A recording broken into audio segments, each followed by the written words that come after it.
First of all, we have a long shot of the crime scene and we're shooting from two different angles and both are tracking shots. Then we're doing an over-the-shoulder medium-long shot in the interrogation scene. We have to make sure the clock, tape recorder and policeman are also in the shot to establish where the scene is set. In this scene, the suspect is shown in the middle of the screen and we zoom in while he's talking. We then do a straight cut to a still shot and close-up of the suspect's fist banging against the table. We then go back to the crime scene and do a close-up of some smashed glass. This relates to what happens in the flashback in the next scene.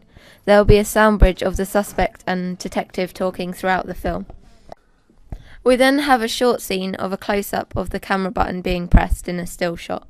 We then make a flash appear in the next scene and fade out. This represents a clip going into a flashback.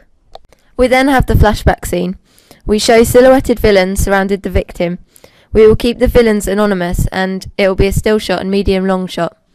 We will make some small colour changes to show it's a flashback, avoiding the stereotypical black and white colour scheme. We then go back to the interrogation scene. We do a tracking shot of only the tape recorder, showing that it's back to the current time. We will change the colour back to normal and make it seem like it's not a flashback anymore, and the suspect and detective will still be talking over it. Then we're back to the crime scene, and we do a close-up of a blood on a wall. This relates to the flashback that will follow next. We then do another camera flash and fade to show there's going to be another flashback. Now we're back to the flashback scene, and to show us we change the colour slightly. We do a point of view shot from one of the villains showing him and his two accomplices beating up the victim. Now we're doing another point of view shot of the victim being thrown against the wall and showing her head bleeding, relating to the previous crime scene. This will be a medium close-up shot.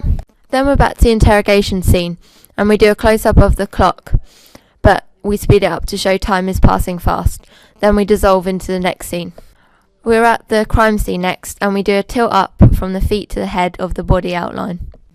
Then we do our final camera flash to show the flashback happening again. And finally, we do the flashback of the dead body. We show it tilted from head to feet, relating to the previous scene showing the body in the same position. Then we fade into credits.